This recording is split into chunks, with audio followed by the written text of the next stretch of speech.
Selamat malam teman-teman semuanya. Selamat datang di Jurnal Club yang ke-11 yang diselenggarakan oleh Fudagogik dan Bakudapan yang berjudul Keragaman Tanaman Pangan dan Agroekologi untuk Ketahanan Pangan Keluarga. Perkenalkan, saya Kintan Kamilia, Research and Programs Lead dari Fudagogik. Fudagogik adalah lembaga penelitian independen non-pemerintah nirlaba yang berdedikasi pada transformasi sistem pangan berkelanjutan melalui penelitian dan ilmu pengetahuan tentang keterkaitan antara pangan, iklim, dan kesehatan di Indonesia. Dalam penyelenggaraan program Jurnal Club, Fudagogik bekerja sama dengan Bakudapan Food Study Group, yaitu kelompok belajar yang belajar soal isu pangan sebagai pintu masuk untuk membahas, mendiskusikan, dan juga membongkar permasalahan sosial politik, gender, filsafat, seni, kebudayaan, lingkungan, ekonomi, dan sebagainya. Nah, harapannya Jurnal Club bisa menjadi ruang belajar untuk kita semua yang dapat memberikan pengetahuan baru, pemikiran, dan juga inspirasi yang baru untuk bergerak mendukung transformasi sistem pangan yang inklusif, bergizi, dan regeneratif. Diskusi Jurnal Club malam ini akan difasilitasi oleh Ibu Rina, Ibu Dr. Rina Mardiana, SPMSI. Ibu Rina merupakan dosen Fakultas Ekologi Manusia dan anggota Dewan Penasehat Pusat Studi Agraria di Institut Pertanian Bogor University dengan latar belakang di bidang sosioekonomi pertanian, antropologi, geografi manusia, dan ekologi politik. Ibu Rina telah melakukan penelitian lintas sektor yang melibatkan masyarakat adat dan juga komunitas lokal. Disertasi doktoral beliau tentang ekologi politik agraria di pedesaan Jambi memberi perspektif baru tentang kontestasi pengetahuan yang digunakan oleh berbagai aktor dalam mengakses sumber daya agraria yang berimplikasi dinamis terhadap konflik dan resolusi konflik agraria. Jurnal Club ke-11 ini dilaksanakan secara interaktif seperti yang saya sampaikan sebelumnya. Jadi bagi teman-teman diharapkan untuk berkontribusi secara aktif baik lewat open mic ataupun menulis di kolom chat. Jadi bagi teman-teman yang ingin menjawab, bertanya, ataupun menanggapi bisa langsung membuka mic, menuliskannya di kolom chat, atau nanti kita share akses ke Canva board-nya seperti biasa melalui link yang akan dibagikan di kolom chat. Nah, pada sesi kali ini ada teman-teman dari Fudagogik dan Bakudapan, yaitu Sali, Sylvina, dan Mevi yang akan membantu mencatat jalannya diskusi. Demikian mungkin informasi yang bisa saya sampaikan soal sesi Jurnal Club hari ini. Selanjutnya mungkin saya serahkan bersama-sama dengan Bu Rina selaku fasilitator. Baik, terima kasih Mbak Kintan. Ya, Assalamualaikum warahmatullahi wabarakatuh. Selamat malam teman-teman semua.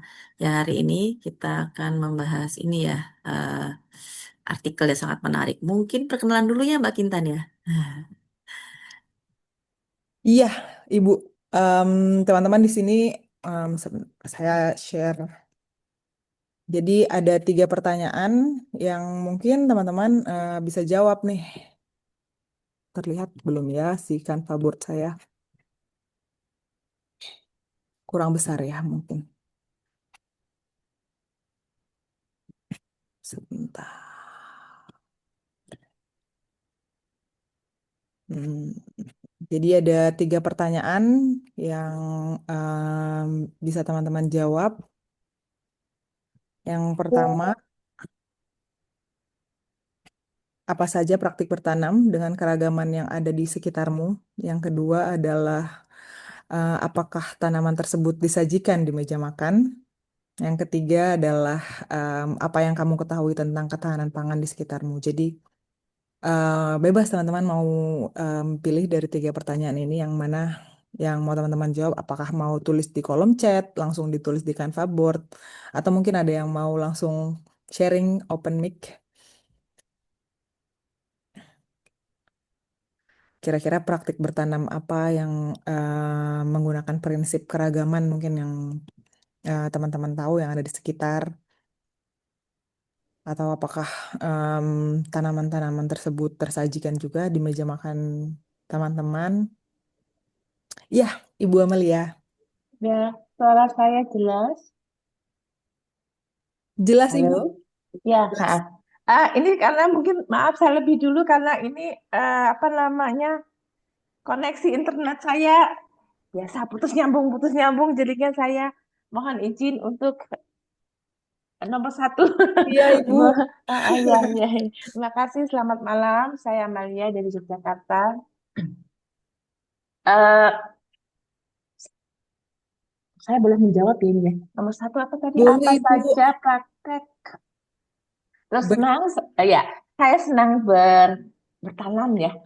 Bertanam dengan prinsip seperti agroekologi. Sebenarnya agroekologi itu menurut pengamatan saya sudah memang sudah dilaksanakan oleh nenek moyang kita dengan istilah kalau di Jawa itu sistem memahami sistem Pranato Mongso, kemudian melihat sekelilingnya dan saya juga berasal dari orang tua, boleh dikatakan walaupun saya tinggal di Jogja, tetapi orang tua saya orang Sunda. Jadi kalau orang Sunda katanya eh, apa yang dimakan kambing itu bisa dimakan oleh manusia. Jadinya saya dari kecil sudah biasa makan kombinasi antara pucuk jambu mete dengan pucuk apa namanya daun pepaya dengan selalu pasti dengan sambal begitu. Dan menurut saya apalagi dengan isu climate change saat ini dan kita tahu Indonesia itu berada di garis khatulistiwa yang katanya negara-negara yang berada di garis khatulistiwa seperti Indonesia dan Brazil memiliki keberagaman biodiversitas besar, salah satunya di dunia begitu. Jadinya menurut saya eh, praktik-praktik ini sudah saya laksanakan di rumah, apalagi saya seorang ibu dan anak-anak saya sudah besar, sudah mandiri semua, itu sudah saya jalankan. Jadi saya mengikuti apa namanya apa yang diberikan oleh ibu saya begitu. Di Jogja kita lingkungannya itu masih sangat apa ya dekat dengan alam, jadinya apa Ramban itu menjadi satu bagian dari kehidupan saya sehari-hari begitu termasuk mengolah bayam itu juga macam-macam yang tumbuh secara liar, kemudian memakan aneka macam bunga pepaya, bunga pisang, kemudian bunga turi begitu menjadi pecel begitu. Terus apa yang disajikan di meja makan ya saya usahakan sesuai dengan musimnya begitu. Jadi kalau terutama buah ya, kalau sekarang yang terutama yang umum seperti pepaya, insya Allah di rumah saya selalu menanam di rumah karena ternyata buah pepaya eh, buah-buah yang kita panen berasal dari alam sekitar atau dekat di sekitar kita itu menjadi rasanya lebih enak daripada kita beli di pasar yang mungkin sudah diambil beberapa hari sebelumnya. Sehingga kata orang itu, kalau orang Jawa itu alum atau layu begitu. Jadi ada sesuatu eh, apa namanya zat-zat hidup yang masih kita rasakan di situ begitu. Terus apa lagi? Terus yang poin ketiga Yang ketiga, tentang ketahanan pangan itu perlu kita berikan. Mungkin saya memperkenalkan diri juga. Saya itu alumni dari Fakultas Teknologi Pangan dan sudah menjalankan satu kegiatan, salah satunya lewat program mengenai keberagaman pendidikan pangan dan itu saya juga kurang lebih sekitar 10 tahun berelasi dengan eh, sekolah karena di Jogja itu banyak sekolah ya. Salah satunya sekolah yang memberikan satu ruang buat saya untuk melakukan riset terkait dengan pendidikan pangan. Jadinya penting sekali kita berikan pengetahuan itu kepada khususnya kepada generasi muda untuk usia dari SD ya sampai SMA karena itu adalah pembentukan istilahnya benteng kokoh untuk kemampuan palat lidah untuk memahami. Dan dari pemahaman saya terputus di saya atau di Bu Amalia ya? Kayaknya mungkin di Ibu Amalia. Ada.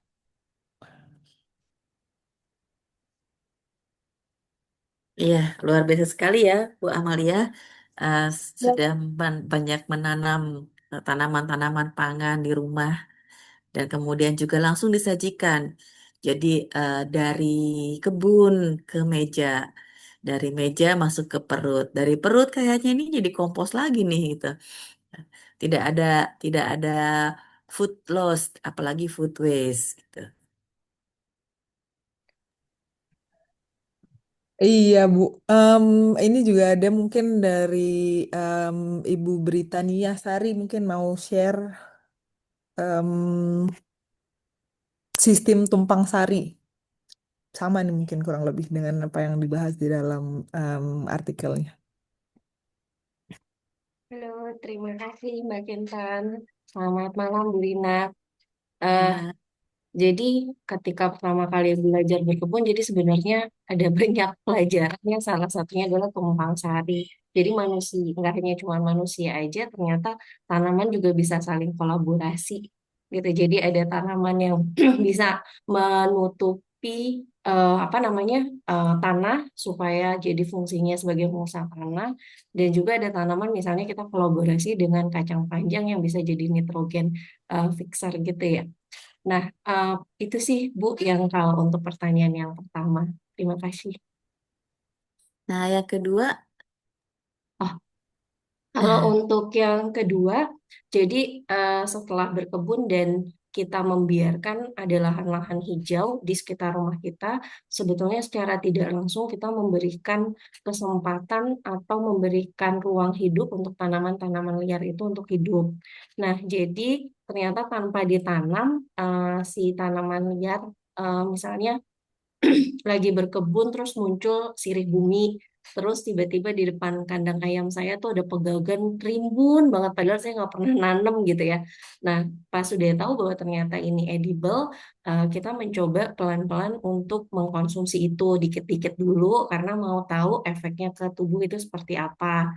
Lalu jadi sama seperti Bu Amalia, jadi mecelnya itu isi pecelnya ada pegagan, sirih bumi gitu. Artinya sebetulnya dengan berkebun itu berarti kita dapat kesempatan untuk bisa mengkonsumsi makanan yang nggak dijual di pasar. Jadi lebih beragam apa makanannya, gizinya. Gitu. Ini kami sajikan juga di meja makan. wah luar biasa ya Bu Sari. Ya, ini udah pasti dijamin sehatnya juga karena nggak main asal semprot-semprot gitu ya. Iya, Bu. Lalu kemudian yang ketiga ya, Bu. Atau udah, Bu? Yang ketiga, ketahanan pangan itu apa Bu? Eh, menurut Ketahanan pangan itu artinya di mana kita semua diberikan kesempatan untuk bisa menghasilkan makanan sendiri, lalu juga asupan makanan apa yang bisa kita konsumsi. Dan ketahanan pangan sebetulnya tidak harus dilakukan di tempat yang jauh, tapi bisa kita lakukan mulai dari lahan rumah dan tidak harus dengan membabat hutan seperti itu. Iya, jadi sebetulnya eh, untuk ini tidak hanya pada masyarakat pedesaan ya, di perkotaan juga sebenarnya sangat memungkinkan sekali untuk rumah tangga, ibu-ibu memanfaatkan setiap persilahan tanaman dalam pot gitu. Kan bisa banget tuh ditanam dan kebutuhan nutrisi kita, nutrisi keluarga itu bisa lebih beraneka ragam ya Bu ya. Tidak cuma yang di pedesaan yang akan bisa menanam, tapi juga yang di perkotaan juga sebetulnya bisa sekali. Kalau Bu Sari ini kategori tempat tinggal perkotaan atau pedesaan, Bu? Saat ini di perkotaan Bu di Klaten Perkotaan. Utara. Nah, kan Bu Sari bisa.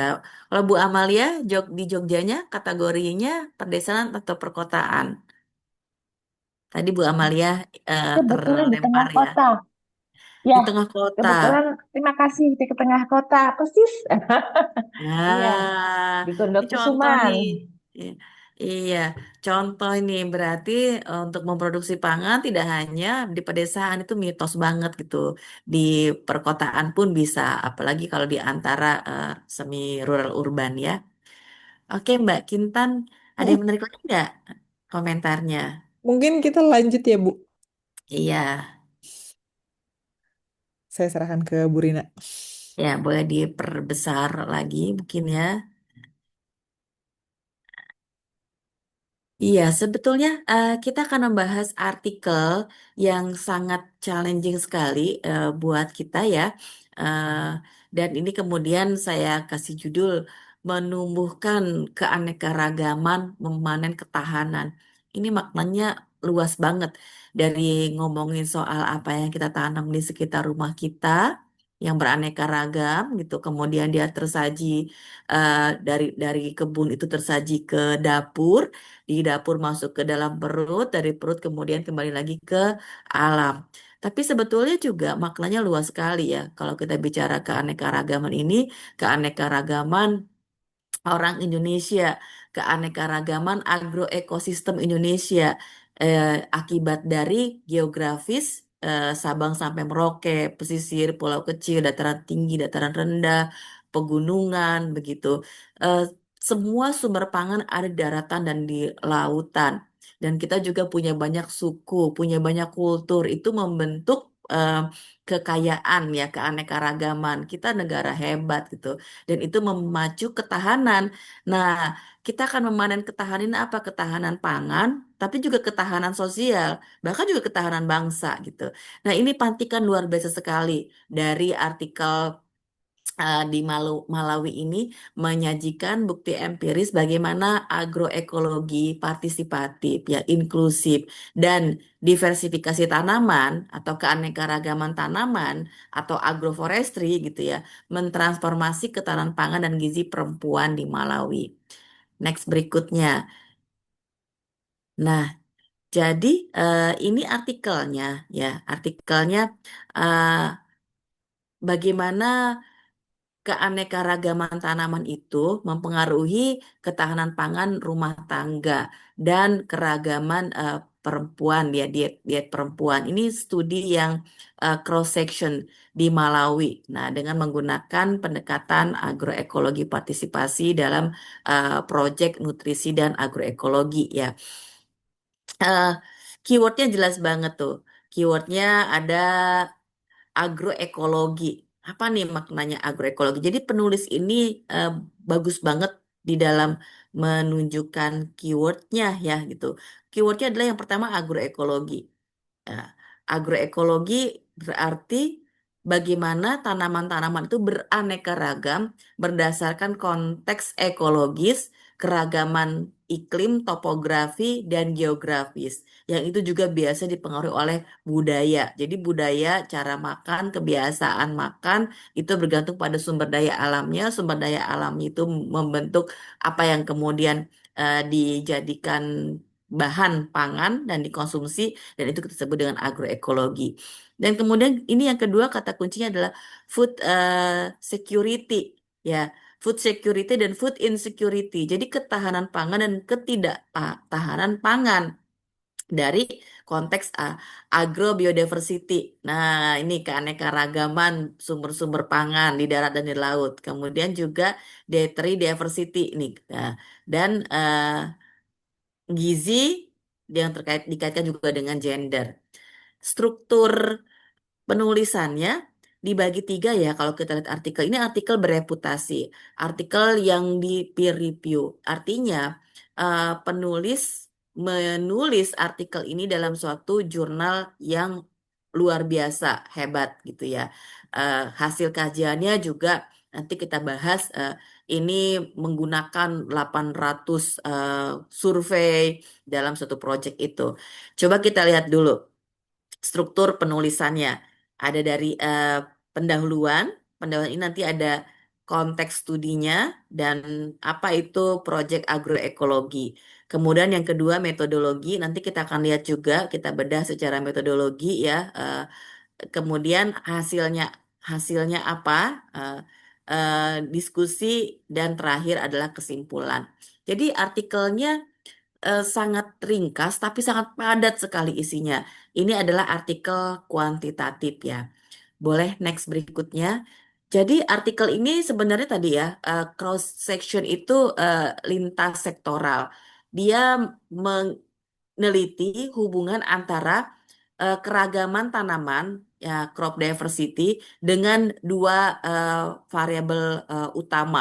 yaitu ketahanan pangan rumah tangga dan diversitas diet individual perempuan. Nah, studinya ini dilaksanakan di Malawi selama 5 tahun proyek. Nama proyeknya apa nih? Malawi Farmer to Farmer Agroekologi, disingkat MAFA. Ya, berjalan tahun 2012 sampai 2017. Nah, dilakukan terhadap 800 lebih ya, 851 rumah tangga petani kecil yang disurveinya pada tahun keempat. Nah, hasil temuannya itu menunjukkan bahwa diversitas tanaman yang lebih tinggi secara statistik itu signifikan berkolerasi dengan yang pertama, tingkat ketahanan pangan rumah tangga yang lebih baik, yang kedua, diversitas diet perempuan yang lebih tinggi. Nah, khususnya untuk konsumsi makanan yang kaya vitamin A dan leguminosa. Nah, temuan ini signifikan ya dengan setelah dikontrol oleh variabel sosiodemografis, kekayaan, dan intensitas keterlibatan program. Apa kebaruan dari artikel ini sebetulnya?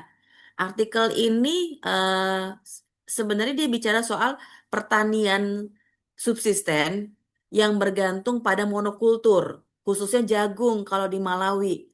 Nah, di Indonesia tuh juga kalau di Indonesia bagian Jawa ketergantungan pada tanaman padi. Kalau di Indonesia Timur itu kalau nggak jagung itu sagu ya, itu monokultur. Nah, monokultur ini menciptakan kerentanan struktural terhadap ketahanan pangan dan kekurangan gizi. Jadi argumennya itu diperkuat dengan data epidemiologis kontekstual. Jadi lebih dari separuh penduduk Malawi itu kategori rawan pangan dengan prevalensi stuntingnya 37% gitu katanya ya. Dan defisiensi vitamin A yang melanda lebih dari separuh perempuan dan anak. Jadi karena masalah itu ada stunting ini ada di perempuan dan anak, maka intervensi program MAFA ini mensasar kepada perempuan. Jadi ingin dilihat kalau misalnya perempuan yang disasar bukan rumah tangga, itu gimana hasilnya. Tuh. Makanya fokusnya pada perempuan sebagai unit analisis diversitas dietnya. Ini kan berbeda pada mayoritas studi di banyak tempat, termasuk juga saya pribadi gitu ya, banyaknya mengukur di tingkat rumah tangga gitu. Padahal perempuan faktanya bukan hanya di Malawi dari lokasi penelitian dan apa yang disampaikan artikel, tapi juga di Indonesia banyak perempuan yang mengalami ketidaksetaraan akses pangan di rumah tangga yang terselubung gitu ya. Apa artikel ini sebenarnya menyajikan dua cara ya untuk menghubungkan diversitas dengan diversitas diet ini. Jadi ada jalur langsung dan tak langsung ya. Jalur langsung itu berarti konsumsi dari produksi itu sendiri, di mana keberagaman tanaman yang ditanam secara langsung menambah ketersediaan dan akses pangan beragam bagi rumah tangga. Nah, yang kedua itu tidak langsung akses ke pasar lokal, di mana penjualan hasil pertanian yang beragam menghasilkan pendapatan yang dapat digunakan untuk membeli makanan beragam dari pasar gitu. Nah, tapi ini penulis juga mengakui bahwa soal pasar ini tidak terlalu banyak dibahas. Apa yang menarik dari artikel ini bicara soal konsep agroekologi. Nah, pendekatan pertanian yang meniru sistem alam. Nah, kalau kita juga bicara soal di Indonesia regeneratif pertanian, regenerative agriculture atau regenerative marine agriculture gitu. Ini menunjukkan bahwa agrobiodiversitas, mendaur ulang bahan organik dan meminimalkan input berbasis bahan bakar fosil itu penting untuk dicatat bahwa penulis ini menempatkan agroekologi itu bukan sekedar praktek teknis tapi juga sebagai pendekatan transdisiplin yang mengintegrasikan ilmu sosial, pengetahuan lokal dan keadilan gender. Nah, ini transdisiplin ya. Kalau transdisiplin itu beda dengan yang multidisiplin atau eh, intradisiplin. Nah, ini kita contoh makanan. Jadi ada istilah namanya salad bowl atau melting pot. Ya, kalau di Indonesia pecel gitu ya. Pecel itu kan pecel, gado-gado itu ada banyak sayur-sayurannya. Tapi eh, ketika kita makan, kita masih tahu ini rasa kacang panjang. Tadi Bu Amalia bikin pecelnya pakai kembang turi, ada bayam gitu. Itu kalau dimakan satu persatu masih kerasa.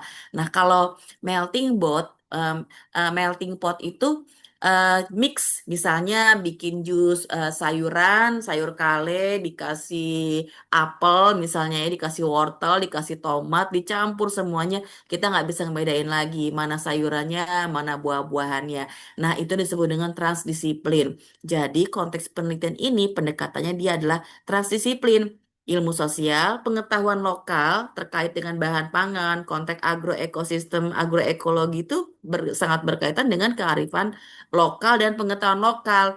Plus, di sini ada makna lagi adalah keadilan gender. Next, berikutnya, slide berikutnya.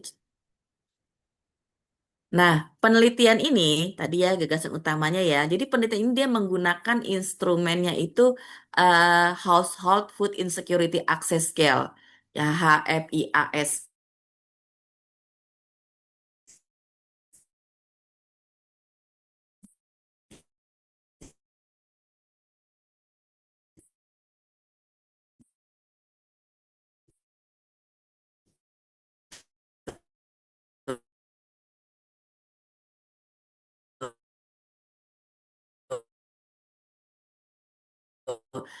Dan untuk ketahanan pangan skor untuk diet perempuan dan skor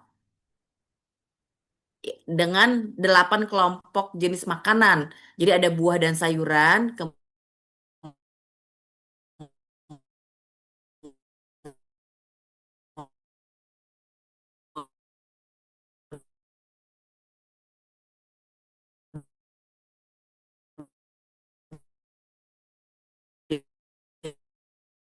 dan ada daging dan ikan, telur, 5 itu makanan kaya vitamin A. Metodologisnya tadi dia penelitian ini menggunakan sensus dan survei yang banyak ya, 800 orang dari 2 distrik gitu. Tapi ada kelemahannya tadi survei ini memang hanya em, meneliti pada 851 N-nya itu yang mengikuti proyek ini. Tidak ada variabel kontrol. Jadi ketika mereka yang perempuan-perempuan yang tidak mengikuti program MAFA ini gitu, apakah hasilnya sama atau tidak gitu. Nah, ini menarik ya ketika penelitian ini menggunakan perempuan sebagai pintu masuknya gitu. Mungkin ibu-ibu atau teman-teman di sini bisa memahami konteks Indonesia. Perempuan itu meski perempuan tuh yang memastikan bahwa keluarga makan. Mungkin yang cari nafkah ngasih uang mungkin suami gitu ya. Tapi juga banyak perempuan yang bekerja. Ya, perempuan yang bekerja ini tetap saja tidak mengurangi perannya memastikan bahwa rumah tangga tuh makan apa begitu. Nah, budaya Indonesia ini dominannya patriarki gitu. Kadang-kadang tuh yang dipersilahkan yang perempuan yang masak, yang merancang menu, memastikan makan apa ketika tersaji di meja makan, yang dipersilahkannya itu adalah laki-laki duluan atau baru kemudian anak-anaknya gitu. Padahal perempuan ini perempuan hamil terutama gitu dia membutuhkan gizi lebih banyak begitu harusnya. Nah, menurut teman-teman nih mungkin bisa open mic ya. Punya nggak pengalaman pada masyarakat adat atau masyarakat di pedesaan gitu?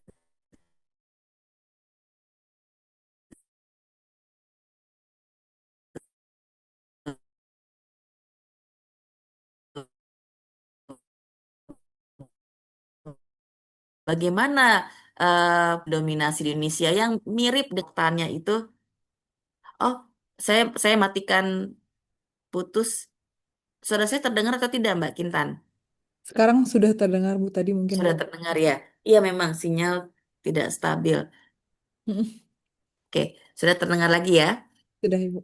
Iya. Nah, ini ya, kalau di Indonesia ada namanya kelompok tani, uh, Poktan. Ada gabungan kelompok tani, Gapoktan. Itu biasanya laki-laki. Ada juga kelompok wanita tani, KWT. Tapi KWT itu biasanya juga kalau ada program pemerintah ke Poktan gitu, bukan KWT ya gitu ya. Dan yang menetapkan nanam apa biasanya malah pemerintah programnya. kemudian kepada bapak-bapak. Bapak-bapak ngikutin pada komoditi yang laku di pasaran, bukan pada komoditi apa yang dimakan rumah tangga, yang punya nilai gizi, gitu. Akibatnya ketika komoditi itu laku di pasaran, dapat uang, maka uangnya malah pakai beli mie instan, pakai beli jajanan, ciki-cikian buat anak-anak gitu.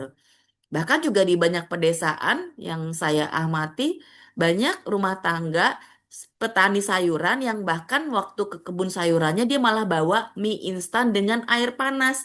Kemudian waktu saat istirahat, nasi disiram oleh mie instan yang udah dikasih air. Jadi bukan makan sayuran, sayuran yang sehat tuh buat dijual gitu.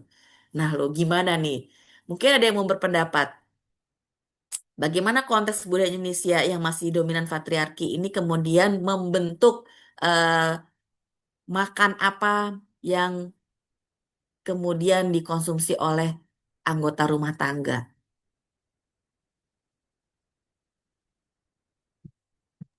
Ada dua Bu yang raise hand. Mungkin tadi Ibu Dinah dulu ya. Iya, boleh, silakan.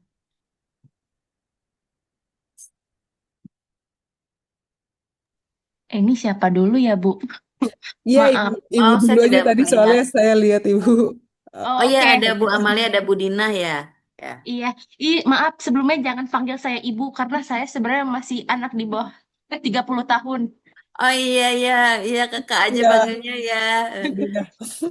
Ini sebelumnya maaf gak bisa on cam karena kebetulan saya dan ini saya nggak sendiri. Jadi saya daftar dan ngajak teman saya juga untuk ikutan gitu biar bisa saling mendengar.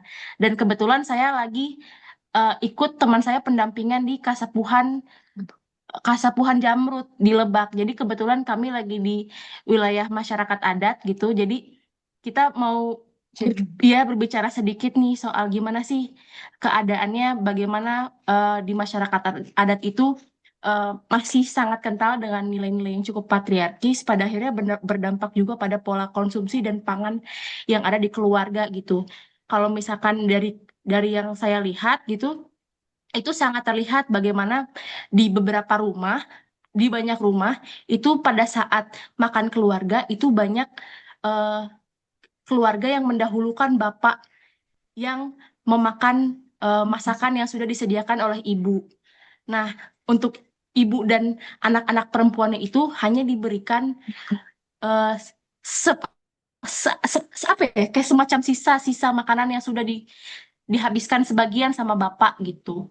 Dan itu berdampak juga pada bagaimana kondisi anak juga pada akhirnya beberapa ada yang kurang terpenuhi gizinya dengan maksimal gitu sih. Itu sangat berkaitan erat.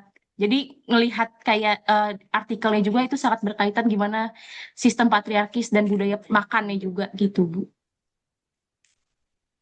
Iya, Kak Dina, wah lagi di Kasepuhan ya. Wah, saya juga penjelajah Kasepuhan tuh. Mulai dari Kasepuhan Bogor di Uruk ya, terus ke Banten, wah Citorek, Cibarani gitu. Eh Cika apa banyak banget tuh.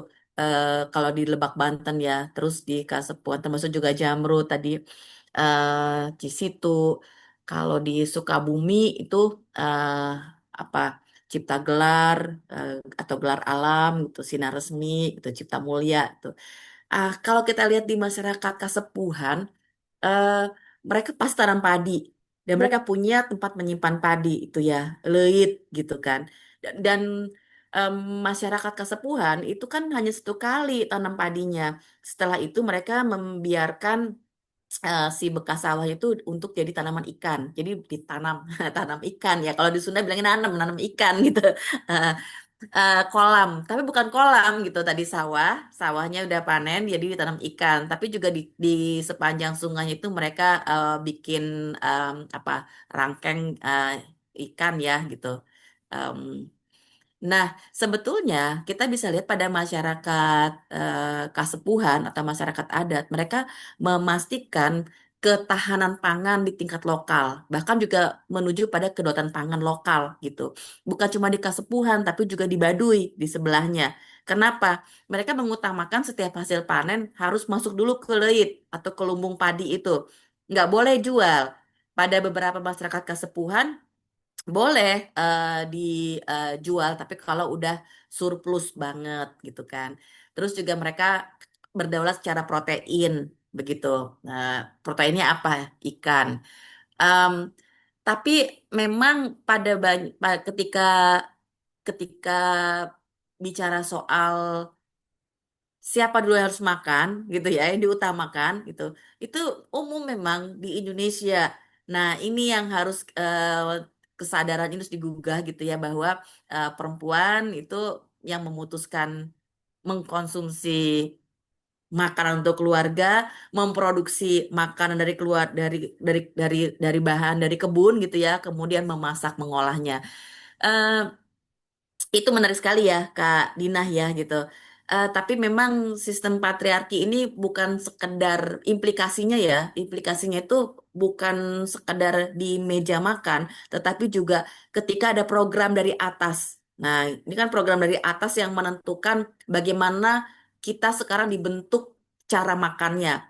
Program dari atas nih, misalnya Dinas Pertanian dengan perkebunan itu kan beda. Tanaman pangan dengan tanaman kebun. Nanti program pemerintahnya tanam tanaman pangan jagung. Ikut nih warga tanamlah jagung. Nanti ada program lagi ganti tanam pisang di tempat tertentu jadi tanam lada gitu ya. Ikut lagi gitu. Jadi berganti-ganti berdasarkan proyek dari atas pemerintah, bukan pada kondisi agroekosistem. Kalau agroekosistem kan sesuai pada masyarakat yang sangat kuat dengan nilai-nilai pertaniannya, terutama budaya bertani. Orang Baduy mewariskan budaya pertanian, orang Kasepuhan juga mewariskan budaya pertanian. Maka mereka ada hal-hal yang tetap konsisten mereka pegang gitu. Tapi pada masyarakat lain pada umumnya ketika dia ter apa ya terkoneksi dengan ekonomi pasar dan pilihan rasionalitasnya adalah pada ekonomi pada komoditi pasar, maka sustainability-nya rendah sekali. Boro-boro melihat bagaimana siklus alam begitu gitu. Eh, Tadi kemudian implikasi dari program-program pemerintah tentang bagaimana eh, pangan pangan itu diproduksi dan kemudian dikonsumsi lewat kebijakan-kebijakan yang bersifat top down. Hari ini kan juga kita lihat bagaimana anak-anak kita itu em, cara makannya bukan lagi bekal dari ibunya yang dimasak di rumah, tapi juga udah ada program nih, programnya gratis, katanya bergizi gitu kan ya, makan siang gitu. Ini gimana nih gitu. Berarti apakah ini kemudian akan mengukuhkan cara-cara kalau tadi kan Bu Amalia gitu cerita, Bu Sari juga cerita itu nanem kemudian masak di rumah, maka budaya cara mengolah makanan itu juga kemudian akan hilang karena nggak melihat lagi anak-anak sudah terbiasa untuk disajikan. Berarti kan beli gitu ya, masa gratis terus sih gitu, sampai kapan gitu ya. Gratis terus gitu. eh ini juga akan mencerabut dari akar budaya. Dan apakah makanan yang disajikan itu juga berbasis pada kearifan lokal dari sumber daya alam yang ada? Apakah itu atau sebaliknya makanan-makanan yang umum? Misalnya nih, Kak Dina, kan saya tanya nih ke Citorek gitu ya. Citorek ini kan suka nanam ikan gitu kan, harusnya bahan bakunya ikan yang lokal dong. Terus ada yang bilang nggak bisa Bu, dari pemerintah nggak boleh yang ada tulang. Ikannya adalah ikan tuna. Loh, ikan tuna itu diproduksi di mana? Gitu. Dan masyarakat Kasepuhan, orang Sunda yang katanya ikan mas banyak tulangnya, itu kan persepsi orang luar. Ya, mereka bisa cara masaknya lebih lama gitu ya. Bukan kalau presto kan udah orang modern ya, meskipun di Kasepuan juga udah punya presto. Tapi cara mengukusnya, cara memasaknya, itu jadi empuk banget tulangnya juga. Atau bandeng pada masyarakat di pesisir Pantura. Itu juga banyak tulangnya. Dan bandeng terkenal sekali gitu di mana-mana dan sudah tanpa tulang. Kenapa tidak membangkitkan makanan-makanan yang di lokal? Begitu. Jadi sekarang kontrolnya bukan di perempuan lagi. Kalau biasanya saya meneliti eh, kontrol makanan itu di rumah tangga, bagaimana dia diproduksi dan dikonsumsi dan didistribusikan kepada anggota rumah tangga itu gitu. Ini kontrol udah makin pihak ke atas gitu. Bukan lagi dari kebun ke dapur, dari dapur ke perut, dari perut kemudian kembali ke alam begitu ya. Tapi ini sampahnya hilirnya di mana gitu. Ada di sekolahan, di dapur-dapur SPPG misalnya. Wah, jadi meluas banget ya. Eh, jadi cerita si dari Malawi ini bukan cuma cerita bahwa perempuan yang mengontrol. Kalau di Indonesia konteksnya kontrol perempuan pada konsumsi anak tuh tercerabut.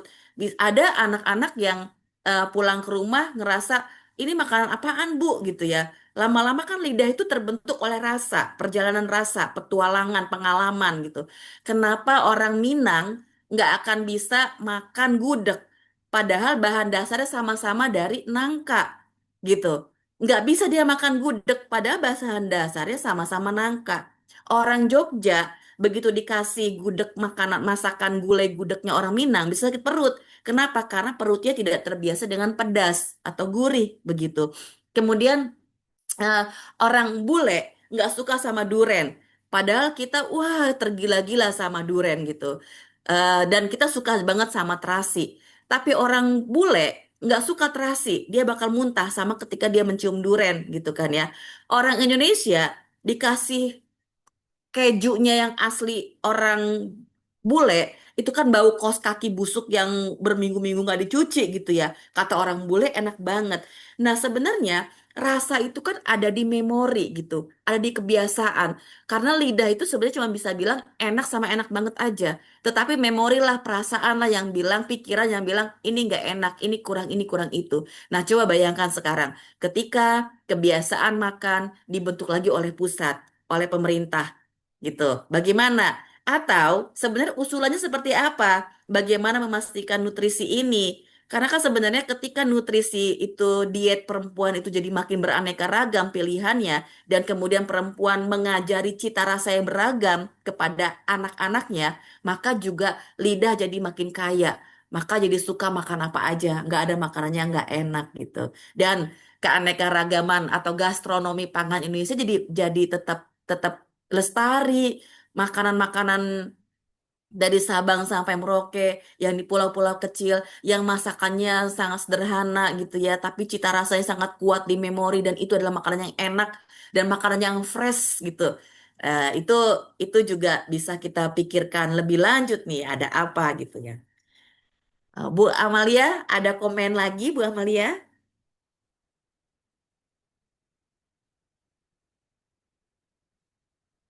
Oke. Eh, kita next dulu ya, Mbak Kintan. Hmm, Nah, ini tuh kita diskusi nih. Tadi udah dibahas sih sebetulnya, tapi saya pengen elaborasi lebih dalam lagi gitu, kakak-kakak semua. Di studi ini dia memilih perempuan spesifik banget, bukan anggota rumah tangga, bukan rumah tangga ya sebagai unit analisisnya gitu.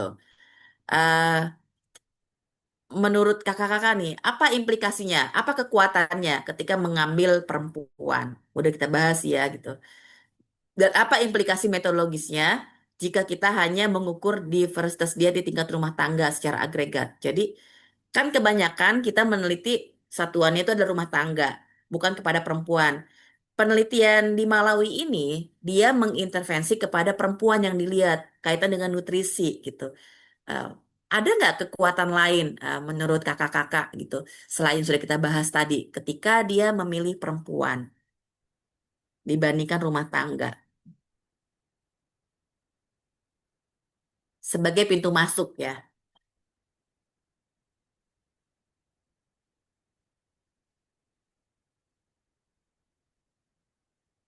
Tadi udah kita bahas. Kalau rumah tangga tuh siapa? Rumah tangga itu bisa terjadi beberapa keluarga. Rumah tangga tuh berarti eh, suatu rumah yang memiliki satu dapur yang sama. Jadi keputusan memasak itu ada dalam satu rumah tangga itu. Dalam satu rumah tangga bisa jadi ada beberapa keluarga, keluarga inti gitu ya. Itu dan biasanya juga rumah tangga kita jarang menanyakan siapa suka makan apa gitu. Nah, sekarang persoalannya kenapa sih misalnya Bu Sari ya, anak saya sukanya yang ini, yang gede suka yang ini, yang kecil suka yang ini. Mereka suka yang ini, suka yang itu sebetulnya eh, apa ya gitu. Apakah karena dia dia tahu memilih itu kan ada yang mengenalkan gitu. Siapa yang memperkenalkan? Memperkenalkannya bapaknya, kakaknya, atau siapa? Kalau anak pertama kan ya dari ibunya. Berarti kan ibu ini yang menjadi aktor utama yang memperkenalkan keragaman pangan. Ada beberapa jawaban Bu di kolom chat Bu. Ah ya, apa aja boleh dibacain, Boleh Kak? dari Kak Ya. Dibiarma nih Bu. Ada Mm-mm. jawaban karena perempuan memberi makan satu keluarga, maka kalau perempuan makan sehat, satu keluarganya juga makan sehat. Kayak gitu Bu. Terus mungkin dari yang jawab di kolom chat ada yang mau open mic mungkin kakak-kakak. Iya nih bagus nih kayaknya Kak Kirana ya. Kak Kirana. Iya, halo. Halo Kak Gimana? Kirana, silakan. Halo. Ini buat yang perempuan eh, untuk pertanyaan yang ini. Iya betul Kak Iya. Kirana. Oke.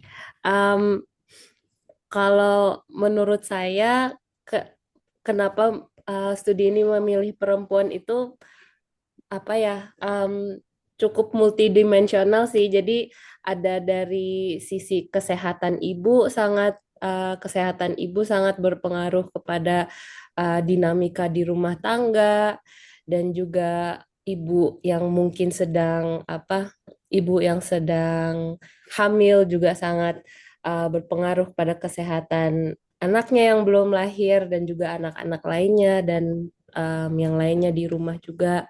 Dan selain itu, mungkin yang saya apa um, sharing di kolom chat ini, banyak banget ibu-ibu terutama di sektor pertanian atau sektor manapun itu yang di-expect peran ganda. Jadi beliau di-expect untuk kerja ada di lapangan, tapi juga dalam waktu yang sama di-expect untuk berada di rumah, mengempu anak-anaknya atau memasak di rumah. Jadi um, jadi maka dari itu, um, topik-topik seperti gender injustice dan lain-lain itu juga sangat hal yang perlu sangat diperhatikan gitu, karena peran perempuan ternyata lebih dari hanya sekedar bekerja di lapangan atau bekerja di rumah gitu.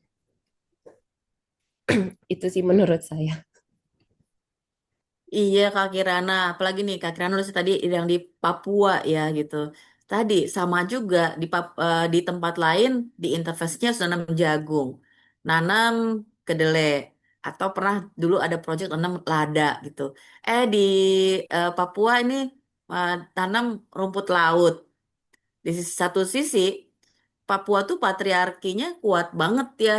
Begitu dia perempuan itu dan laki-laki identitasnya dikaitkan dengan tanah. Jadi kalau laki-laki nggak punya tanah, hilang tanahnya, maka dia tidak bisa membeli mahar atau ke perempuan begitu ya. Karena ketika eh, laki-laki ikut ke pihak perempuan tuh laki-laki merasa tidak ada harga dirinya gitu karena tidak punya tanah.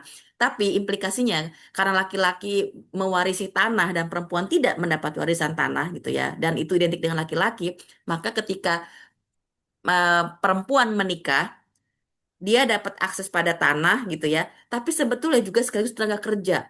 Karena laki-laki ngerasa saya udah punya tanahnya, maka perempuan yang pergi ke kebun gitu ya, laki-lakinya Mm-mm. kebanyakan cuma nonton hore-hore gitu kan ya. Kemudian pada saat memanen, mengangkut, bahkan sampai masak ke rumah itu juga perempuan gitu.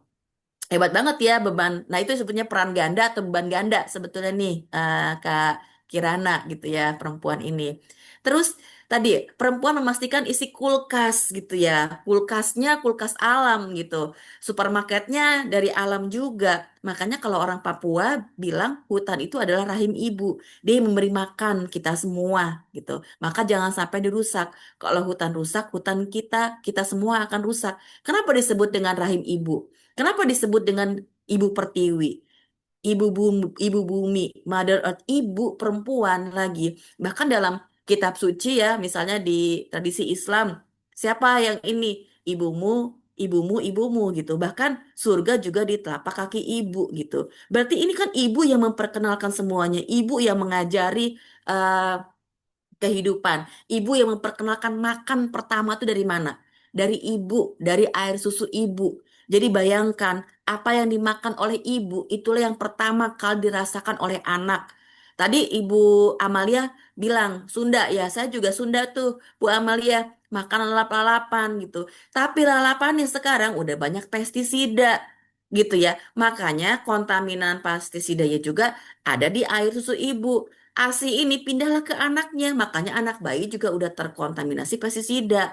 Nah, penelitian menunjukkan eh, kontaminan pestisida dalam tubuh manusia itu mengakibatkan perubahan genetik. Itulah yang membuat fisiknya laki-laki, tapi kok dia sangat kemayu sekali gitu kan ya. Nah, dominan hormon-hormon tertentu gitu. Nah, jadi sebenarnya pestisida ini sangat mengganggu perubahan hormon. Di mana nutrisinya? Jadi kita bicara soal nutrisi ya. eh, ini perempuan itu luar luar biasa sekali.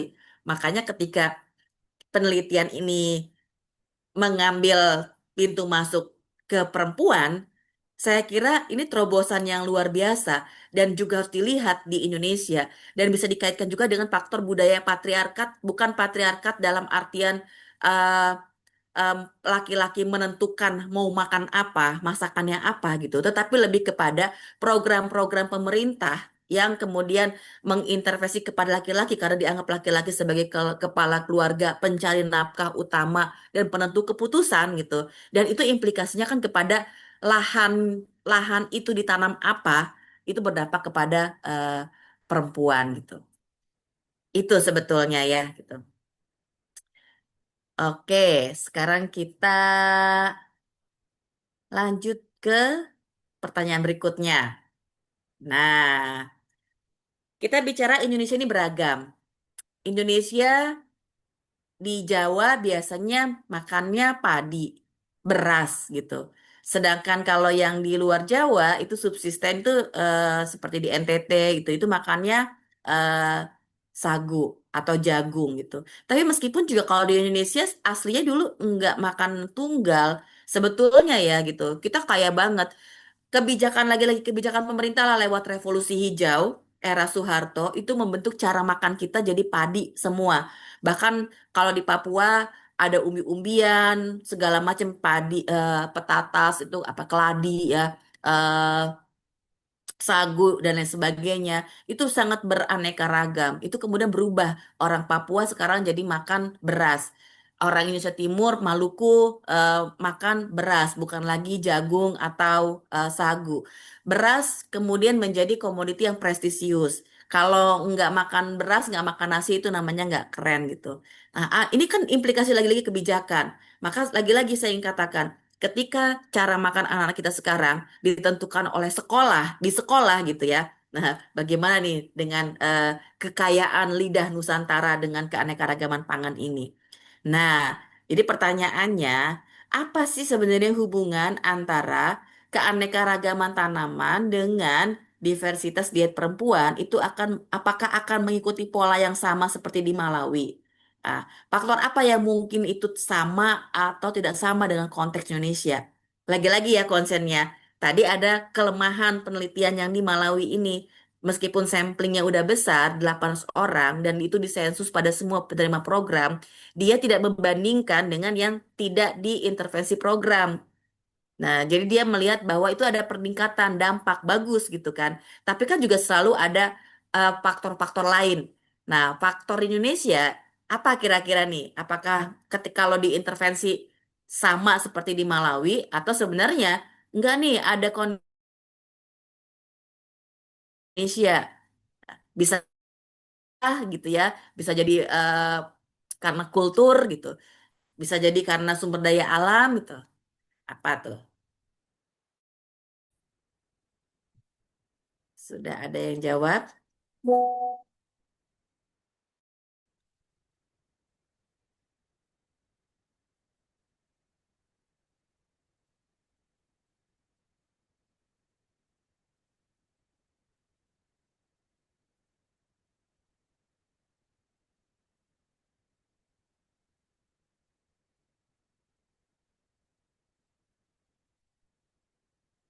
Boleh kalau ada yang mau raise hand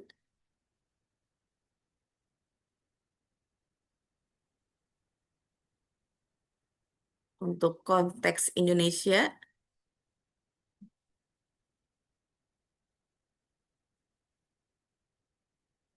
Oh, ada Kak Salma. Silakan Kak Salma. Mau coba jawab, Bu. Tahun lalu tuh saya pernah ke suatu pulau gitu di Sulawesi, pulau kecil. Di sana tuh pola penghidupan masyarakat lokalnya tuh dari awal tidak biasa bertani gitu, Bu. Jadi mereka bergantung pada laut. Jadi mungkin itu bisa jadi batasan juga gitu ya, Bu. Kayak di Malawi itu konteksnya masyarakat awalnya memang sudah biasa bertani atau gimana gitu. Soalnya karena Indonesia seluas ini, tidak semua masyarakat lokalnya itu livelihood awalnya dari bertani gitu, Bu. Nah, iya terima kasih Kak Salma. Iya, sebenarnya kan sumber pangan itu tidak hanya di daratan ya. Kalau di Malawi kan dia emang daratan, itu Afrika gitu ya, sub-Sahara dia di daratan. Indonesia kan enggak, makanya kalau Indonesia sumber pangannya itu ada di daratan dan di lautan. Bahkan di lautan jauh lebih banyak dan sangat menyehatkan. Oh, orang-orang Sulawesi Kak Salma pinter-pinter tuh, karena dia proteinnya dari ikan, bagus banget kan gitu ya. Eh, tapi gini, ada konteks secara budaya yang itu bisa dimakan dan itu tidak bisa dimakan karena alasan tertentu. Contoh, kelor. Kalau di Sulawesi, waduh, sayur bening kelor tuh enak sekali ya. Di Sulawesi, di Lombok gitu, itu dimakan dengan ikan gitu. Itu luar biasa banget gitu. Tapi pada masyarakat tertentu di Jawa misalnya, itu kelor nggak boleh dimakan. Kenapa? Karena ilmu-ilmunya bisa rontok katanya begitu. Itu kepercayaan tertentu gitu ya. Terus misalnya juga ada mitos-mitos perempuan hamil jangan makan ikan. Nah, put tabu betul Kak Dewi gitu ya. Ada put tabu kayak gitu tuh. Tabu makanan ini sebenarnya konstruksi secara politik atau apa gitu ya. Contoh nih, ada makanan kalau di Sunda katanya perempuan jangan makan tunggir ayam gitu ya. Nah, tunggir ayam tuh lemaknya itu ya karena nanti bisa jadi susah jodoh gitu kan. Itu kayak gitu-gitu. Atau orang hamil nggak boleh makan ikan gitu. Nanti eh, kalau tulangnya ketelen ada apa-apa dengan bayinya jadi sungsang. Jadi mitos-mitos seperti itu. Atau juga ada eh, di Papua laki-laki itu kepala ikan tuh kan bagus banget ya. Ada kolagennya banyak banget jadi sumber kolagen di kepala ikan. Tapi yang boleh makan kepala ikan tuh hanya laki-laki, kepala keluarga gitu. Nggak boleh perempuan karena dia pemimpin gitu. Nah, padahal sumber yang enak-enak dan sumber gizi, sumber kolagen yang buat kecantikan perempuan tuh ada di kepala ikan tuh. Itu juga contohnya tuh terkait dengan tabu makanan. Mungkin kakak-kakak ada yang mau menceritakan tabu makanan apa yang khas yang ada di daerahnya atau punya pengalaman gitu dan kemudian baru tahu rasionalnya, oh ternyata tabu ini sebenarnya supaya saya nggak makan ini gitu, supaya bapak saya tetap bisa makan yang enak gitu. Contohnya,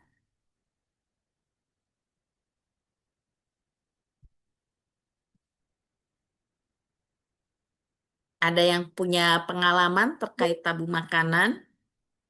Izin saya, Bu. Ya, silakan, Kak Puji. Ya, selamat malam, Bu. Malam.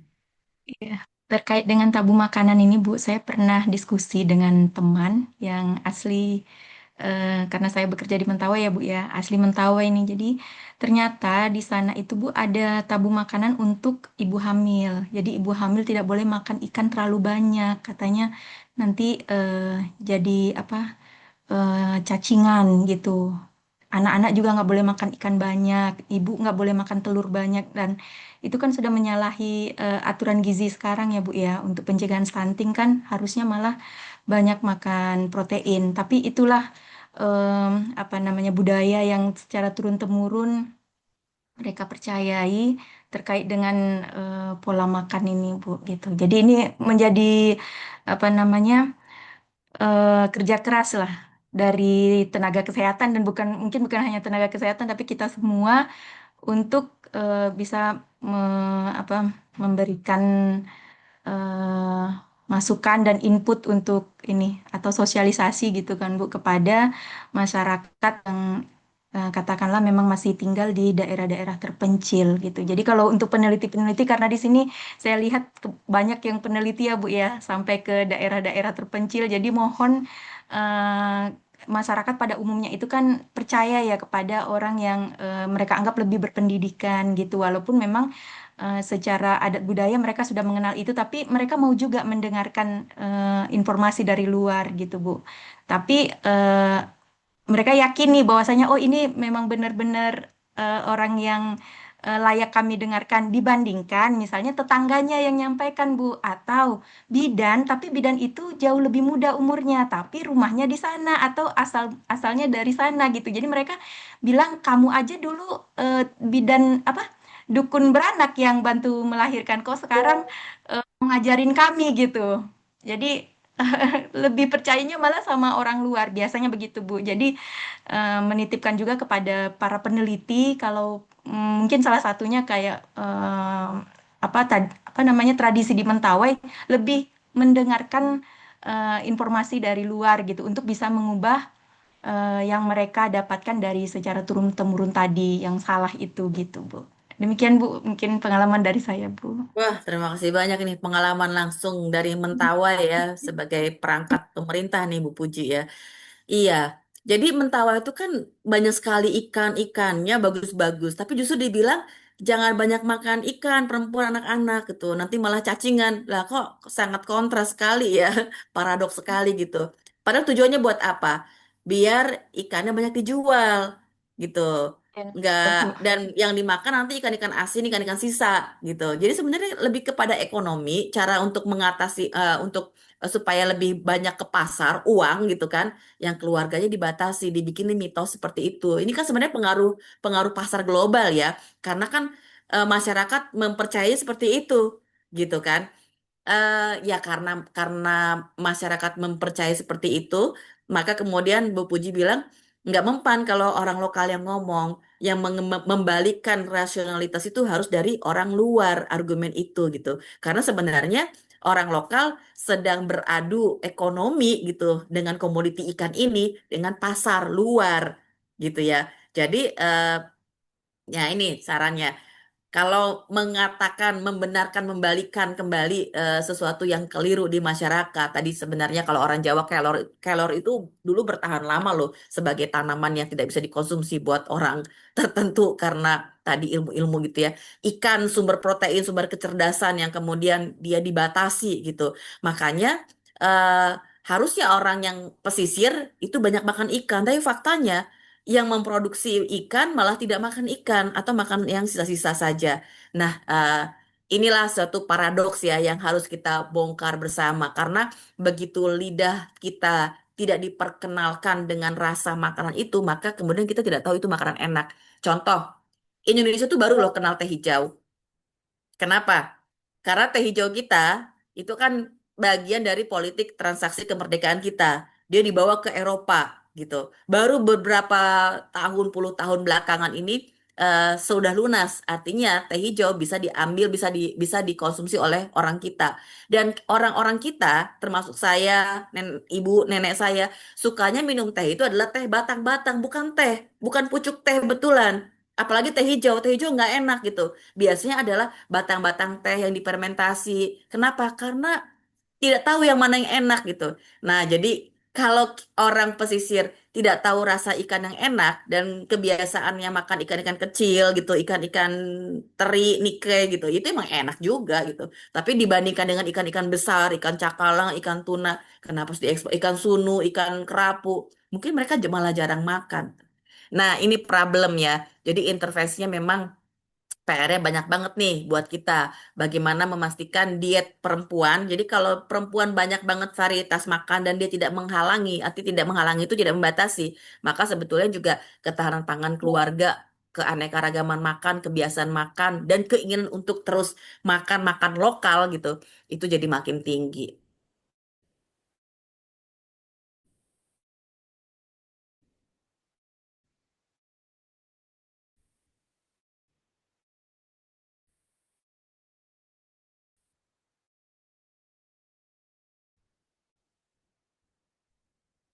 Ini seperti ikannya. Kalau untuk rumah tangga ikan-ikan yang gurame yang kecil-kecil aja. Oh, internet saya ya tidak stabil.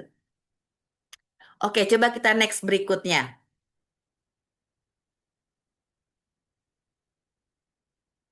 Nah, ini tadi kita masuk ke isu kekinian ya. Tadi kita udah ngomongin soal program makan di sekolah. Nah, itu kan makanan udah jadi di meja. Sekarang kita masuk lagi ke hulunya. Program pemerintah yang lain di hulunya, di sisi produksi, memperkenalkan food estate. Food estate ini kan sebenarnya monokultur dan komoditas tertentu. Misalnya apa? Sawit, singkong gitu kan.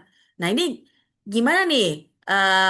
Si Malawi sudah mengatakan bahwa agroekologi dengan agroforestry gitu ya kayak di Kalimantan ada Tembawang gitu ya. Tembawang itu kebun agroforestry kan, di dalamnya ada tengkawang gitu. Itu sebagai model model ketahanan pangan yang bagus nih gitu, khususnya buat. Nah, menurut kakak-kakak gimana nih soal food estate?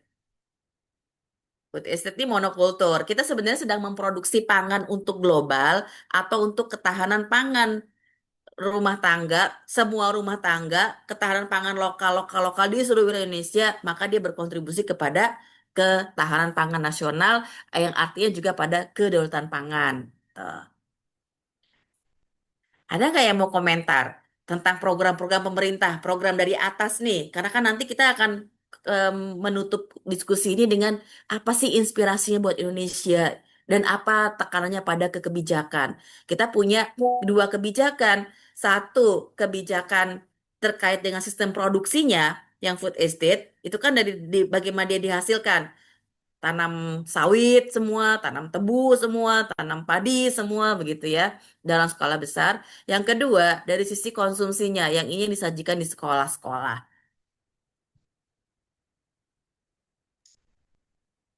Ini Kak Rahik boleh nih, ada risiko defisiensi makro dan mikronutrien karena pangan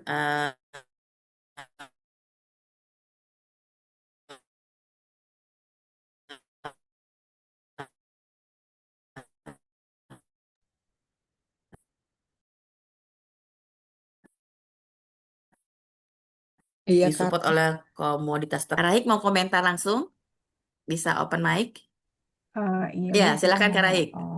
coba menjawab terkait program pemerintah. Mungkin saya sebagai pengamat aja ya, sedang memperhatikan food estate ini kan sebenarnya biasanya menanam tuh kayak jagung atau padi yang secara masif gitu dengan niat eh, food security gitu atau tahan. Cuman kan seperti yang diketahui kan sumber pangan itu kan gak cuma karbohidrat gitu. Saya melihat rata-rata tuh yang digaungkan tuh seperti gak karbo nggak makan gitu. Dalam arti ya memang inilah sumber makanan itu ya harus yang karbohidrat, jagung dan padi kayak gitu.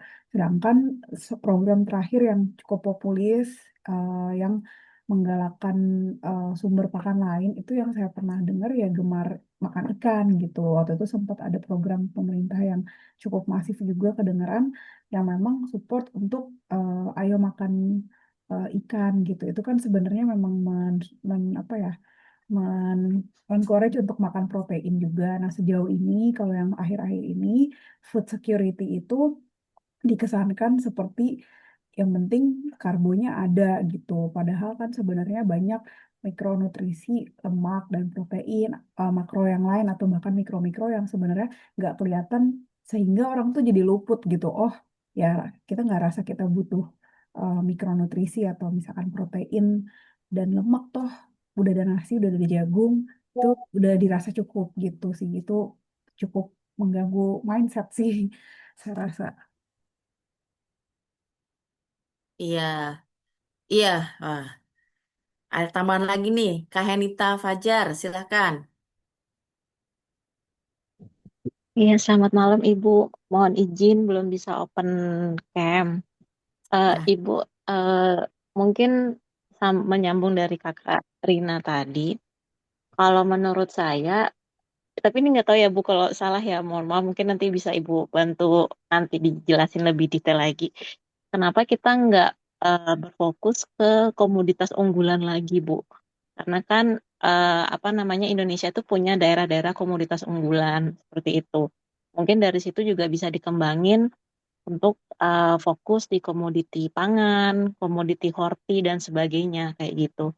Jadinya kita saya berpikirnya sih seharusnya nggak perlu sampai membuka lahan baru misalnya kayak di contoh-contoh yang sudah ada di lapangan seperti itu.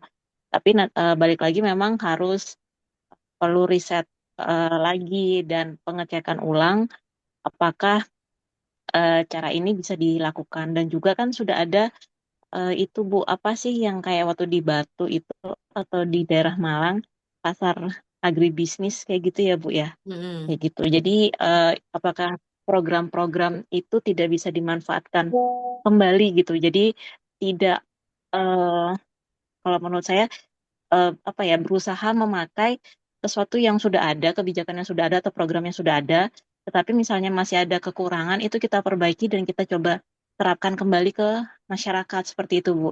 Jadi kita tidak tidak apa ya eh, solusi yang ingin kita berikan ke masyarakat itu tidak membingungkan masyarakat di lapangan karena kan kalau kita bisa lihat bahwa dari penjelasan Ibu tadi juga dari awal itu kan masyarakat juga bingung gitu. Misalnya petani contohnya program-programnya ganti-ganti kayak gitu. Jadinya pastinya kan itu akan mempengaruhi ke skill, keputusan komoditasnya mereka, lalu juga usaha tani dan eh, manajemen serta itu lagi apa keputusan pangan mereka sehari-hari kan bisa saja berubah ya Bu. Kalau komoditinya apa namanya nanamnya beda gitu. Mungkin Bu, tapi kalau agak jauh apa agak misalnya agak berkebalikan saya mohon maaf ya Bu. Terima kasih. Iya, kasih Kak Anita. Iya, jadi ini memang perlu mempertimbangkan konteks agroekosistem itu pada komoditi unggulan lokal tuh apa ya, sesuai dengan sumber daya alamnya ya. Ini dari Kak Dibiar Madarmawan juga bilang kita kehilangan kekayaan di pangan lokal, jadi menjadi seragam gitu karena praktek monokrop ya dan lain sebagainya. Oke, berikutnya karena ini waktunya ya. Seru banget nih diskusinya gitu. Nah, saya mau menyampaikan apa sih sebenarnya inspirasi kasus Malawi dan untuk konteks Indonesia. Next nih. Jadi paling nggak nih ada dua hal untuk konteks Indonesia. Kesamaan struktur yang mencolok itu ketergantungan berlebihan pada satu komoditas pangan utama. Contohnya tadi yang untuk di Jawa itu em, makannya pasti nasi gitu ya. Yang luar Jawa itu jagung gitu. Tapi sekarang atau sagu. Tapi sekarang hampir umum makannya jadi nasi semua akibat dari revolusi hijau ya. Terus yang kedua, persoalan diversitas diet perempuan. Nah, ini data dari riset kesehatan dasar dan sumber gizi gitu ya, dari Kementerian Kesehatan menunjukkan prevalensi stunting Indonesia ini masih tinggi, dan anemia pada perempuan usia produktif juga masih cukup ya, hampir 30% di berbagai provinsi gitu. Jadi sebenarnya mengindikasikan bahwa diversitas diet perempuan itu bukan hanya kecukupan kalori tapi ini masih masih menjadi suatu tantangan yang serius. Nah, yang kedua nih, next berikutnya. Nah, apa inspirasi dari sisi kebijakan gitu ya? Ada beberapa hal nih. Yang pertama, tadi kan ini programnya di artikel ini adalah MAFA. MAFA tuh Malawi Farmer apa tadi ya agro ecosystem project lah gitu. Yang intinya adalah modelnya farmer to farmer mentoring gitu kan, TOT gitu. Jadi dari petani yang sudah terampil kepada petani yang masih pembelajar. Ini kan sebenarnya kalau di Indonesia itu kayak pendekatan PPL, ya kan? Mungkin tadi Kak Henita pasti pasti ngerti tuh ada PPL gitu di Indonesia. Terus juga ada sekolah lapang gitu.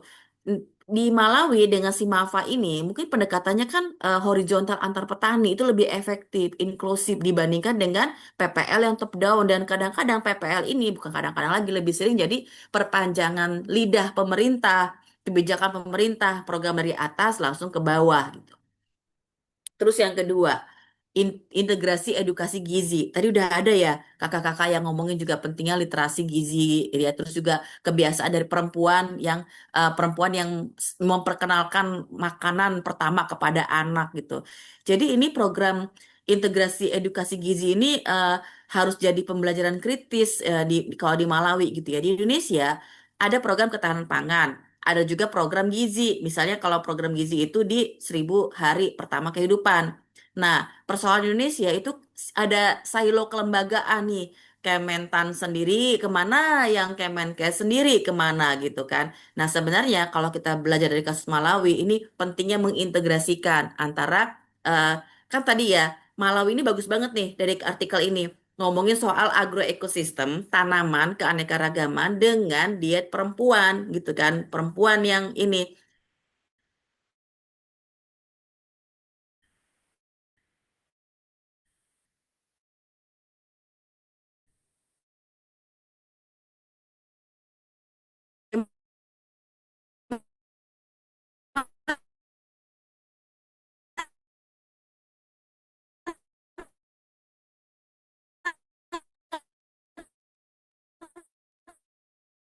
Kementan ketika dia kesehatan memastikan bahwa ada kebutuhan. Oh, saya yang nge-freeze. Mm-mm. Boleh di next. Saya tutup video supaya nggak nge-freeze. Next, Kak Kintan.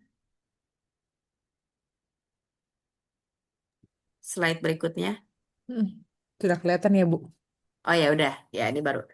Nah, yang ketiga nih, isu tadi kan kata kuncinya ya, kata kuncinya tadi itu Malawi itu kan soal gender. Jadi isu kesetaraan gender dalam akses dan kontrol atas sumber daya pertanian. Ini sangat relevan nih dengan kasus Indonesia yang masih patriarki. Tadi banyak banget yang ngebahas itu kan. Gitu. Di mana perempuan meski menjadi pelaku utama pertanian subsisten, namun memiliki kendali terbatas atas pendapatan dan keputusan produksi. Pertama udah patriarki, kedua program kebijakan kita juga top down dan sangat bias dari eh, laki-laki gitu. Nah, yang keempat nih, peran tanaman lokal kaya mikronutrien ya, kayak kelor, ubi kayu, kacang-kacangan lokal dan berbagai banyak banget sayuran. Tadi ada pegagan kata Ibu Amalia. Itu semua makanan-makanan yang harus dapat perhatian. Tadi juga ada yang berpendapat bagaimana ada eh, apa kompetitif ya kekayaan lokal gitu. Misalnya nih kalau di Malawi ketika mengatasi masalah kekurangan vitamin A itu pakai apa namanya tadi orange maize ya. Jadi jagung oranye gitu atau labu gitu. Di Indonesia apa nih kalau orang Papua dulunya ya bukan sekarang ada ubi-ubian yang mengandung beta karoten yang tinggi. Jadi ubi-ubian kayak wortel tapi itu ubi kaya banget jenis ubi-ubian. Sekarang udah nggak ada, udah hilang tuh. Nah, ini juga akibat dari monokultur dan penyeragaman pangan. Oke, terakhir. Next berikutnya. Kayaknya sudah cukup ya. Oke. Tuh. Nah, ada program iya biofortifikasi bisa diadopsi untuk mengatasi defisiensi mikronutrien. Iya, betul. Kak Dewi, gitu. Ibu izin. Oke, ada yang mau berkomentar lagi? Atau dari Kak Kintan Saya mungkin Bu, ada arahan boleh. lagi? Iya, Saya boleh. boleh. Mm. Kak Iqbal, silakan, Mas Iqbal. Eh, Terdengar gak suara saya Bu? Ya. Terdengar. Terdengar, Mas. Mm. Oh iya, saya mau mengomentari tentang Malawi ya Bu. Yang sempat saya baca-baca, Malawi ini merupakan negara Afrika yang tetanggaan dengan Tanzania yang memiliki danau cukup luas Bu, sekitar 29.000 kilometer persegi, yang itu yang mana ada 25% dari wilayah Malawi itu sendiri. Jadi danaunya itu dari vertikal utara sampai ke selatan. Namun memang benar tadi diversifikasi pangan itu terpusat hanya pusatnya kepada jagung misalnya. Dan ini sama dengan kasus Indonesia yang mana Indonesia memiliki sekitar dari 5,2 juta kilometer persegi itu hanya 1,9 jutanya adalah daratan.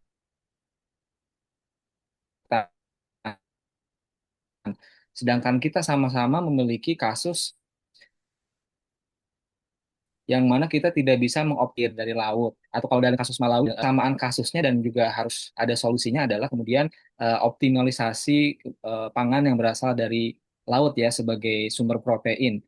Mungkin kita bisa contoh seperti Jepang gitu ya, mereka bisa memproduksi hasil proteinnya mereka itu dengan sangat baik dan kemudian diinternalisasi kepada budaya-budaya makan ikan dan sebagainya. Nah, ini tidak terjadi di Indonesia dan juga Malawi. Jadi menurut saya adalah diversifikasi pangan seharusnya juga masuk ke ranah sosial dan kemudian disosialisasikan oleh pemerintah dengan menggait akademisi gitu. Jadi menurut saya ini sangat penting Bu untuk penyelesaian permasalahannya. Kita mungkin bisa contoh Jepang. Jadi culture-nya dulu kemudian dibangun. Terima kasih. Iya, wah terima kasih Mas Iqbal yang sudah memperkaya eh, pemahaman kita bersama ya. Oke, saya kira sudah cukup ya, saya tidak menyimpulkan lagi karena udah kesimpulan udah banyak banget kita sama-sama ini. Jadi terima kasih banyak kakak-kakak semua untuk diskusinya. Ini kayaknya masih panjang, menarik banget kalau kita ulik-ulik lagi. Cuman waktunya saya kira terbatas ya. Saya kembalikan ke Kak Kintan. Terima kasih. Assalamualaikum warahmatullahi wabarakatuh. Terima kasih banyak Ibu. Waalaikumsalam warahmatullahi wabarakatuh. Untuk sebelum acara Jurnal Club ini ditutup, mungkin sekarang kita akan melakukan dokumentasi acara. Jadi bagi teman-teman yang berkenan bisa membuka kameranya untuk foto bersama. Mungkin Sali boleh minta tolong ya.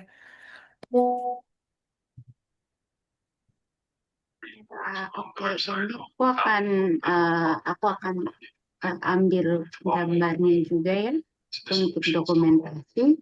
Aku akan mulai dari pertama. Oke, 1, 2, 3.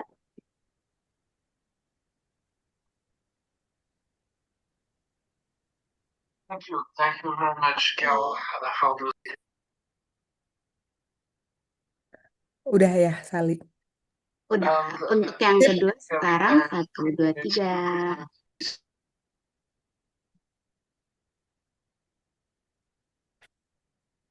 Oke, terima kasih banyak Sali. Em, Sebelum ditutup juga mungkin kami juga minta kesediaannya buat teman-teman untuk mengisi survei yang sekarang mungkin sudah terlihat ya di layar teman-teman semua. Em, Kami minta waktunya mungkin 1 sampai 2 menit untuk memberikan evaluasi terhadap jalannya sesi Jurnal Club kali ini.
Sambil teman-teman mengisi, mungkin terima kasih banyak saya sampaikan kepada Ibu Rina yang telah mengajak kita untuk memahami tentang peran keragaman pangan, terutama lewat produksi yang berbasis agroekologi, terus habis itu lebih luas lagi dikaitkan dengan model farmer to farmer yang ternyata juga konsepnya ada ya Bu di Indonesia. Terus habis itu dikaitkan lagi lebih lanjut tentang isu kesetaraan gender, terutama akses terhadap sumber daya dan juga sedikit mungkin perspektif isu agraria tadi di Indonesia. Perspektif ini mungkin jadi penting untuk kita sama-sama berpikir kembali tentang peran-peran tanaman lokal di sekitar kita, terus habis itu cara produksi yang berkelanjutan, serta pengolahan sumber daya di sekitar kita. Jadi kita sama-sama berefleksi tentang kontribusinya terhadap keberlanjutan lingkungan dan juga perbaikan gizi dan kesehatan, apalagi terutama untuk kelompok rentan. Em, Semoga diskusi kita malam ini bisa jadi langkah kecil untuk mengupayakan transformasi sistem pangan berkelanjutan di Indonesia. Terima kasih untuk kehadiran teman-teman yang selalu setia mengikuti acara Jurnal Club, apalagi yang di bulan ini. Mohon maaf jika ada kekurangan selama berlangsungnya acara. Rekaman Jurnal Club ke-11 kali ini nanti akan dapat diakses di channel YouTube Fudagogik, serta informasi Jurnal Club untuk bulan selanjutnya bisa diakses melalui website, Instagram, maupun LinkedIn Fudagogik. Terima kasih banyak sekali lagi untuk Ibu Rina dan juga teman-teman. Saya ucapkan selamat istirahat dan selamat malam. Selamat malam, terima kasih banyak kakak-kakak. Mohon maaf atas kekurangannya. Saya izin lip ya.